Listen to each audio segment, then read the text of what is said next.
আসসালামু আলাইকুম। উচ্চ মাধ্যমিক দ্বিতীয় বর্ষের প্রিয় শিক্ষার্থীবৃন্দ, সম্ভাষণ। ইতিমধ্যে তোমাদের 3টি ভিডিও টিউটোরিয়াল ক্লাস নেওয়া হয়েছে। আজকে তোমাদের চতুর্থ ক্লাস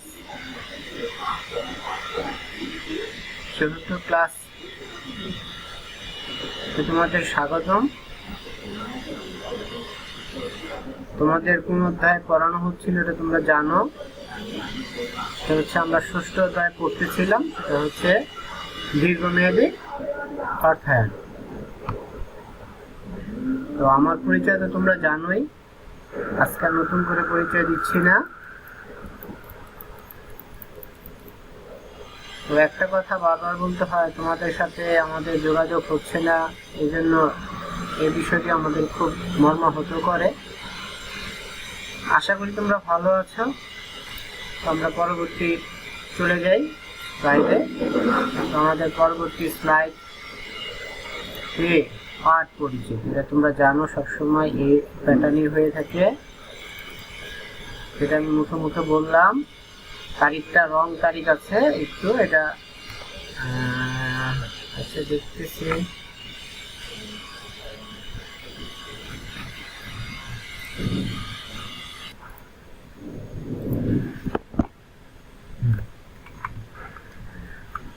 তারিখটা সবসময় যেন তোমরা একটু এলোমেলো হয়ে যায়, কারণ কন্টেন্টটা আগে তৈরি করা থাকে এই জন্য।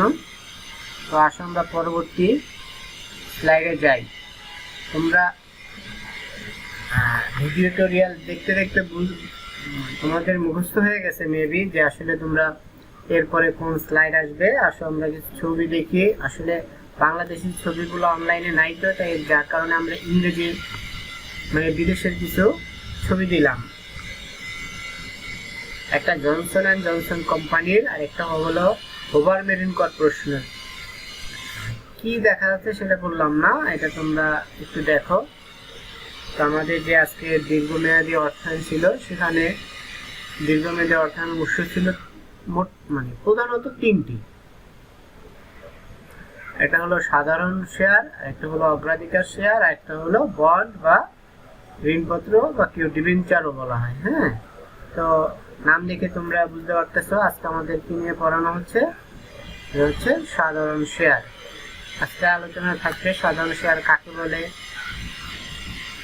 শেয়ারের বৈশিষ্ট্যগুলা, সাধারণ শেয়ারের অসুবিধা কি আছে, এর গুরুত্ব কি। তারপরে থাকবে হলো সাধারণ শেয়ার মেবি থাকতে পারে অগ্রাধিকার শেয়ারের পার্থক্য। ঠিক আছে, সাধারণ শেয়ার ঋণপত্রের পার্থক্য থাকতে পারে। তা আসলে আমরা দেখি যে কিংবা সাধারণ শেয়ার কিভাবে ইস্যু করা হয়, কিভাবে বিক্রি করা হয়, এই প্রসেসগুলো আমরা এখানে রাখবো ইনশাল্লাহ। হ্যাঁ, দেখি কি কি আছে আজকে আমাদের শিখন ফলে কি বলে। সংজ্ঞা আছে, প্রকারভেদ আছে, বৈশিষ্ট্য আছে, ইস্যু করার প্রক্রিয়া, শেয়ারের ইস্যু করার ধাপ সমূহ। আচ্ছা, তাহলে চলো আমরা আমাদের মূল আলোচনায় চলে যাই। শেয়ার বা স্টক। শুরুতেই শেয়ার বা স্টক দুইটা এক শোনা গেলেও অনেক ক্ষেত্রে আমরা এক সেম হিসেবে ব্যবহার করি, যদিও এটা আসলে সেম না। একই রকম কিন্তু সেম না। অনেকগুলো শেয়ার মিলে তৈরি হয় স্টক। কারণ শেয়ারের আমরা জানি, শেয়ারের সংজ্ঞা যদি আমরা এখানে আছে, তা এক কথায় বলতেছি যে যৌথ মূলধনী প্রতিষ্ঠানের মালিকানার ক্ষুদ্র অংশকে শেয়ার বলে। তাহলে এটা খুব ক্ষুদ্র অংশ। যেমন দেখা গেল একটা কোম্পানি তোমার 100 কোটি টাকা মূলধন আছে। এখন যদি 100 টাকা করে প্রত্যেকটা শেয়ার তারা ছাড়ে, তাহলে কতজন লোককে মালিককে তাদের কন্ট্রোল করতে হয়। বিভিন্ন 2 বছর পর এজিএম হয়, সাধারণ বার্ষিক সভা হয়, নির্বাচন হয়। এটা অ্যারেঞ্জমেন্টের অসুবিধা। এই জন্য এটা আইনগতভাবে সিদ্ধান্ত যে একটা লট আকারে বিক্রি হয়, অর্থাৎ 5000 শেয়ারের নিচে কেনা যাবে না বা 3000 শেয়ারের নিচে কেনা যাবে না, এরকম লট হয়। এই যে লট, সেটা হচ্ছে স্টক। আর যে প্রত্যেকটা আলাদাভাবে চিন্তা করলে সেটা হচ্ছে শেয়ার। তো সংজ্ঞাটা কি দিল, যৌথ মূলধনী প্রতিষ্ঠানের মালিকানার ক্ষুদ্র অংশকে শেয়ার বলে, আর কতগুলো শেয়ারকে একত্রে স্টক বলে। এক্ষেত্রে কত সংখ্যক শেয়ার মিলে স্টক গঠিত সেটা নির্দিষ্ট না, প্রতিটি শেয়ার আলাদাভাবে বিক্রি অসুবিধাজনক, এই জন্য আমরা এটা করে থাকি। বিভিন্ন প্রকার শেয়ার আমাদের আর্থিক বাজারে বিদ্যমান। হ্যাঁ, শেয়ারের প্রকারভেদটা আমরা একটু যদি দেখি, একটু বড় হবে, দেখা যাচ্ছে 4টা ভাগ। প্রথমে সাধারণ শেয়ার, অগ্রাধিকার শেয়ার, বিলম্বিত শেয়ার, অনন্য শেয়ার। সাধারণ শেয়ারের আসলে কোনো ভাগ নেই, এটা একটা ভাগেই, ঠিক আছে। আর অগ্রাধিকার শেয়ার এটা কিন্তু ভাগাভাগি আছে, বেশ কিছু ভাগ আছে, এটা আমাদের দেখতে হবে। আমরা কয়টা ভাগ আছে? 6টা। আমরা শুরু করি। সঞ্চয় অগ্রাধিকার শেয়ার, নাম শুনে কিছুটা বোঝা যাচ্ছে। অসঞ্চয় অগ্রাধিকার শেয়ার, পরিশোধযোগ্য অগ্রাধিকার শেয়ার, অপরিশোধযোগ্য অগ্রাধিকার শেয়ার, অংশগ্রহণকারী অগ্রাধিকার শেয়ার, রূপান্তরযোগ্য অগ্রাধিকার শেয়ার। আমাদের বলে রাখা ভালো যে আসলে বাংলাদেশে অগ্রাধিকার শেয়ারের তেমন কোনো ব্যবহার নাই, কিন্তু বিদেশে আছে। বিলম্বিত শেয়ারটাকেও আমরা তেমন ভাগ করি নাই। অনন্য শেয়ারে আছে 3 প্রকার: বোনাস শেয়ার, রাইট শেয়ার, আরেকটা হচ্ছে অনাঙ্কিত শেয়ার। সবগুলোর সংজ্ঞা আমরা জানবো ইনশাআল্লাহ।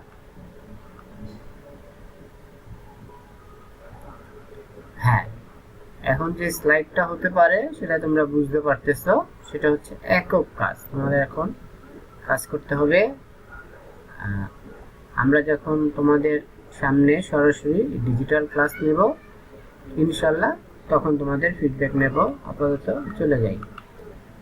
সাধারণ শেয়ার বা অর্ডিনারি শেয়ার বা স্টক। সাধারণ শেয়ার, যে সকল শেয়ার স্টক কোম্পানির লভ্যাংশ এবং মূলধন ফেরত পাবার ক্ষেত্রে কোনো অগ্রাধিকার পায় না, কিন্তু লভ্যাংশ বা মূলধনের অবশিষ্ট এবং সম্পূর্ণ অংশের উপর দাবি পেশ করতে পারে এবং কোম্পানির পরিচালনায় অংশগ্রহণ করে থাকে, তাদেরকে সাধারণ শেয়ার বা স্টক বলে। যদি কথা সুন্দরভাবে বুঝিয়ে বলতে চাই, তাহলে যারা মালিক,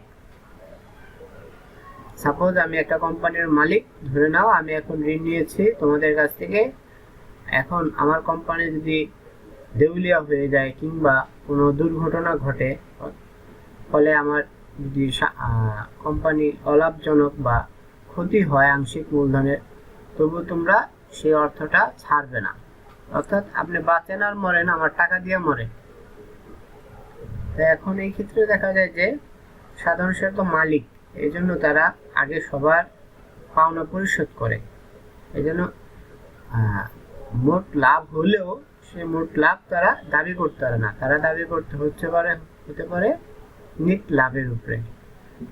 ঠিক আছে, যেহেতু ঋণদাতারা যে আমরা যে ঋণ নেই এবং এর বিনিময়ে যে সুদ দেই, এটাও এক প্রকার খরচ। আর নেট লাভটা বা নেট প্রফিটটা আমরা বের করি কি, সকল প্রকার খরচ বাদ দেওয়ার পর। এই জন্য এদের আয়ের হার ফিক্স না। যদি কোম্পানি খুব ভালো করে তাহলে সম্পূর্ণ আয়ের মালিক ওনারা দাবি করতে পারে। দুটি কথা যেটা কমন জানতে হবে সেটা হচ্ছে ওনারা ব্যবস্থাপনা এবং কোম্পানির নিয়ন্ত্রণে অংশ নিতে পারেন। 2, স্টক বা শেয়ার হোল্ডারগণ লভ্যাংশের অবশিষ্টাংশের সম্পূর্ণ দাবিদার। সাধারণ শেয়ারের বৈশিষ্ট্য। সাধারণ শেয়ার বা স্টকের বৈশিষ্ট্য: 1, তাদের মালিকানা থাকবে। যারা কোম্পানির সাধারণ শেয়ার স্টক করে তারা কোম্পানির মালিকের মর্যাদা পায়। আমরা কথা এগুলো বলে ফেলাইছি। সীমিত দায়, অর্থাৎ কোম্পানি যতজন শেয়ার হোল্ডার থাকবে তারা সমান অনুপাতে তাদের আয় হইলে নিবে, আবার সমান অনুপাতে যদি ক্ষতি হয় সেটারও দায়ভার বহন করতে হয়। আয়ের উপরে অধিকার, একই কথা। সম্পত্তির উপর অধিকার, অর্থাৎ কোম্পানি যখন মুনাফা হয় তার সম্পত্তি বাড়ে। সম্পত্তি বাড়লেও যেরকম সাধারণ শেয়ার হোল্ডাররা তাদের কোম্পানির সমগ্র যাবতীয় স্থাবর সম্পত্তির উপরে দাবি পেশ করতে পারে, আবার সকল সম্পত্তি হারায় গেলেও কি সেটা আর দাবি করতে পারে না। তারা ভোট পায়।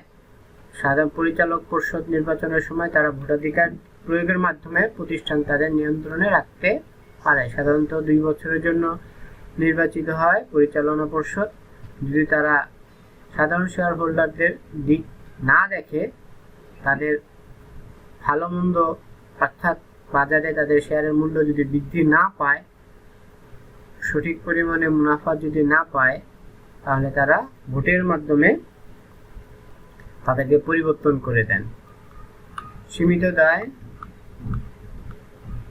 সাধারণ শেয়ার ইস্যু করার প্রক্রিয়া, সিদ্ধান্ত গ্রহণ ও অনুমোদন। মূলত যারা প্রথমে উদ্যোক্তারা যে কোনো কোম্পানির প্রতিষ্ঠানের প্রাথমিক মূলধন সংগ্রহ করে, অর্থাৎ তার একটা ফিজিক্যাল রূপ দেয়। তারপরে তারা যেমন আলুর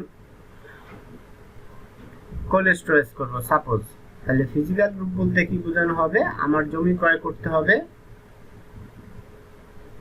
আমাকে দালান কোঠা নির্মাণ করতে হবে, তারপরে আমি মেশিন কেনার জন্য না হয় আমি সাধারণ শেয়ার বাজারে শেয়ারে মূলধন গ্রহণ করবে। যেন প্রথম বছর সিদ্ধান্ত গ্রহণ অনুমোদন, মানে এটা যারা কোম্পানি ব্যবস্থাপনা পরিচালক আছেন তারা আগে সিদ্ধান্ত নেবেন এবং সকলের অনুমোদন সাপেক্ষে তারা পরবর্তী স্টেপে যাবেন। নিবন্ধনের আবেদন, এটা আমরা সবাই জানি যে ঢাকা স্টক এক্সচেঞ্জ কিংবা চিটাগং স্টক এক্সচেঞ্জ তাদের নিয়ন্ত্রণ করে Bangladesh securities and exchange commission. তাদের কাছে নিবন্ধনের জন্য যেতে হবে। নিবন্ধন প্রক্রিয়া শেষে যারা আছেন দায়িত্বে তারা যাচাই করবেন, সঠিক সুন্দর হলে পরবর্তী ধাপের জন্য তাদেরকে প্রস্তাবনা দিবেন। অবলেখক নির্বাচন। অবলেখক কি? অবলেখক বাংলার সুন্দর শব্দ হচ্ছে দালাল। সাধারণত যারা কোম্পানির পরিচালক তারা তো আর দুয়ারে দুয়ারে দেয়া শেয়ার বিক্রি করবে না, তারা একজন দালালের কাছে দিয়ে দেয়, একজন কিংবা অনেকজন, কিংবা যদি কোনো ভালো নামি দামি ক্রেতা থাকে তাদেরকে ব্যক্তিগতভাবে যোগাযোগ করে। এখন এটা সিদ্ধান্ত নিতে হয় অবলেখক মানে মধ্যস্থতাকারীর ভূমিকা কে পালন করবে। তারপর হচ্ছে বিবরণপত্র প্রকাশ করতে হয়, মানে এটা একটা বিজ্ঞপ্তির মতো, বিজ্ঞপ্তি দেওয়া হয় যে আমার কোম্পানির এত টাকা লাগবে, এত টাকা মূলধনে এত শেয়ার বাজারে ছাড়তেছি, আপনারা যারা ইচ্ছুক তারা ক্রয় করতে পারেন।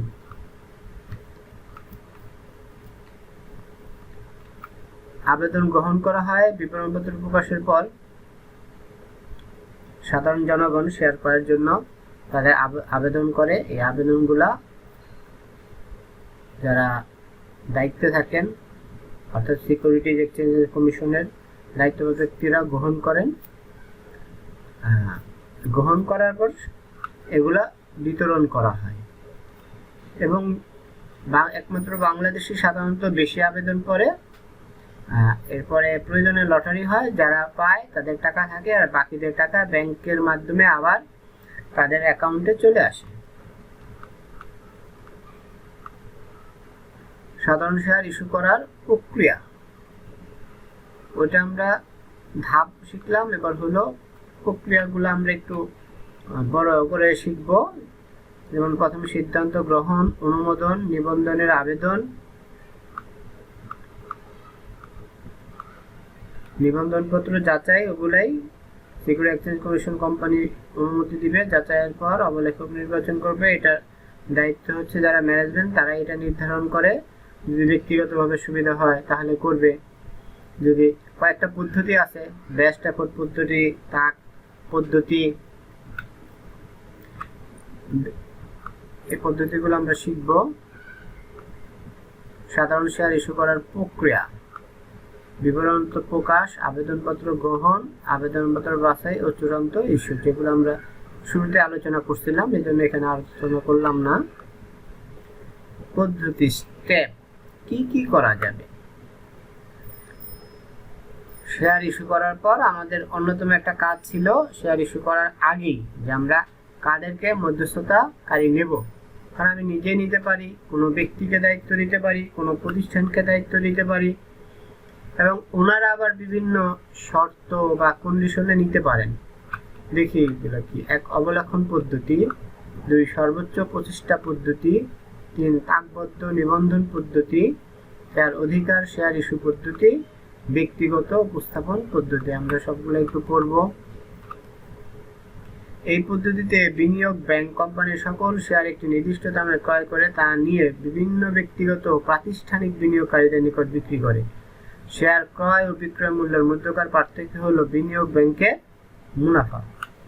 সর্বোচ্চ প্রচেষ্টা পদ্ধতি, বিনিয়োগকারীগণের নিকট শেয়ার বিক্রয়ের অপর একটি পদ্ধতি হলো সর্বোচ্চ প্রচেষ্টা পদ্ধতি। এই পদ্ধতিতে ব্যাংক সকল শেয়ার একসাথে কিনে নেয়, সর্বোচ্চ চেষ্টাও করে তারা বিক্রির জন্য, কিন্তু যদি তারা না পারে তাহলে বাকিগুলো আবার কোম্পানির কাছে ফেরত দেয়। এই জন্য এটাকে বলা হয়েছে সর্বোচ্চ প্রচেষ্টা পদ্ধতি। শেয়ার ইস্যু পদ্ধতি, এই পদ্ধতিতে ইস্যুকারী একটি নির্দিষ্ট সময়ের মধ্যে সাধারণত 2 বছর সম্ভাব্য বিক্রিত শেয়ার একত্রে অনুমোদন করিয়ে নেয়। পরবর্তীতে যখন যতটুকু প্রয়োজন ধাপে ধাপে ততটুকু নিবন্ধন ও জনসাধারণ নিকট বিক্রির ব্যবস্থা করে। ধাপে ধাপে নিবন্ধন ও বিক্রি করা হয় বলে একে তাকবদ্ধ পদ্ধতি বলে। অর্থাৎ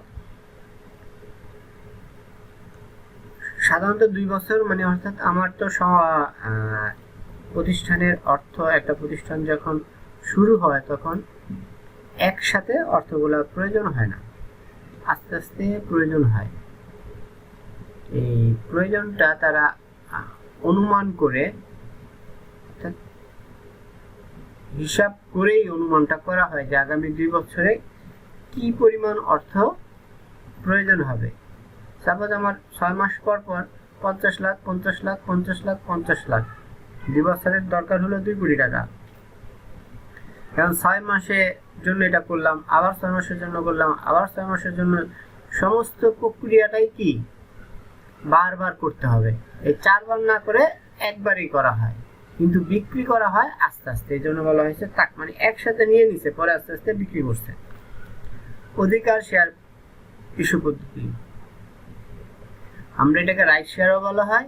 অর্থাৎ গ্রাম দেশে এটা মানে প্রচলিত আছে ব্যাপক, যে বাড়ির জায়গা বিক্রি করলে আগে বাড়ির পাশে যে প্রতিনিধি থাকে তাদের কাছে বিক্রি করতে হয়। ঠিক শেয়ারের ক্ষেত্রে একই রকম, যদি রাইট শেয়ার ইস্যু করা হয়, আর এটা অগ্রাধিকার থাকেই যে যারা আগের শেয়ার হোল্ডার তারা নতুন শেয়ার পাওয়ার ক্ষেত্রে অগ্রাধিকার পাবে।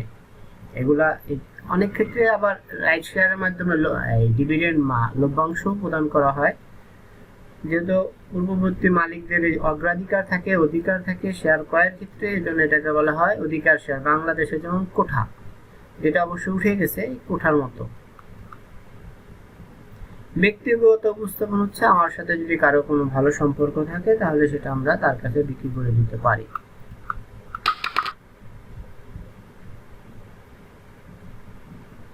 অনেক পাবলিক আলোচনা করতেছে, যদিও এখন তোমাদের জন্য স্লাইড, আমরা ইনশাল্লাহ সামনাসামনি এটা সমাধান করার চেষ্টা করব।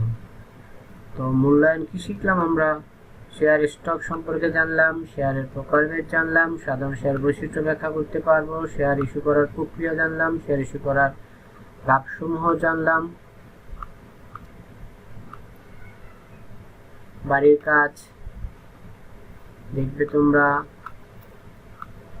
আর যোগাযোগ বিভিন্ন মাধ্যম আছে, সবগুলো মাধ্যম তোমাদের জন্য আমরা উপস্থাপন করলাম। আমাদের সাথে যোগাযোগ করার চেষ্টা করবা। ধন্যবাদ। বাড়িতে থাকো, সুস্থ থাকো। আল্লাহ হাফেজ।